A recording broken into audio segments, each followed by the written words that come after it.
Gaslighting is not loud. It does not announce itself with obvious cruelty or open aggression. It works quietly, patiently, through doubt rather than force. It is a psychological process in which one person slowly destabilizes another's sense of reality until truth itself feels uncertain. At its core, gaslighting is about control over perception. The gaslighter does not merely want to be right.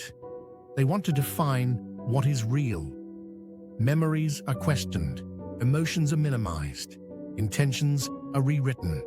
Events that clearly happened are denied.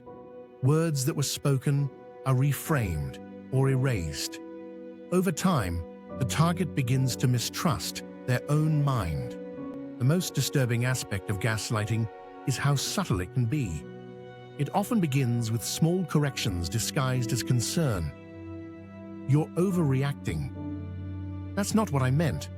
"You're too sensitive." These phrases appear harmless, even caring, but repeated consistently, they send a powerful message. Your internal experience is unreliable. Psychologically, gaslighting exploits a basic human need for coherence and belonging. Most people assume that others are operating in good faith. When a trusted person contradicts your perception, the mind searches for explanation. Rather than assuming manipulation, many turn inward. Maybe I misunderstood. Maybe my memory is flawed. Maybe something is wrong with me. As this pattern continues, the nervous system adapts. Confusion becomes chronic. Anxiety rises. Decisions feel heavier, slower, and more uncertain. The gaslighted person may begin to seek constant reassurance, asking others to confirm what they saw, felt, or heard. Confidence erodes not through a single traumatic event, but through 1,000 small distortions. Gaslighting is especially powerful in close relationships.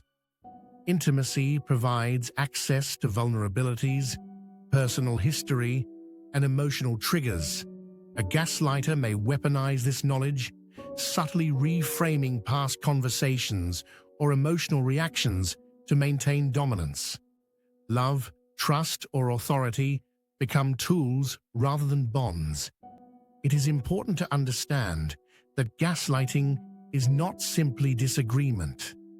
Healthy relationships allow for different perspectives without invalidating the core reality of another person. Gaslighting crosses a line when one individual persistently denies facts, emotions, or experiences in order to gain psychological leverage. The long-term effects can be profound. Many people who have been gaslighted describe a loss of self. They feel disconnected from their intuition, unsure of their judgments, and hesitant to assert boundaries. Even after leaving the environment, the internalized doubt can linger. The gaslighter's voice becomes an echo inside the mind.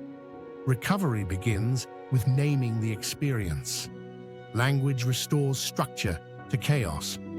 When someone understands that what they endured was not confusion, weakness, or oversensitivity, but manipulation, clarity slowly returns. Reconnecting with one's perceptions is a gradual process. It involves rebuilding trust with the self, often through grounding, reflection, and external validation from safe, consistent people. Gaslighting thrives in silence and isolation.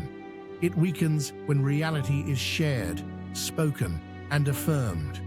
The simple act of saying, "This is what I experienced," can be profoundly healing. Truth does not need to be aggressive. It only needs to be steady. In the end, gaslighting reveals a fundamental truth about psychological power. Reality is not owned by the loudest voice or the most confident denial. It lives in consistency, in evidence, and in the quiet knowing that emerges when a person learns, once again, to trust their own mind.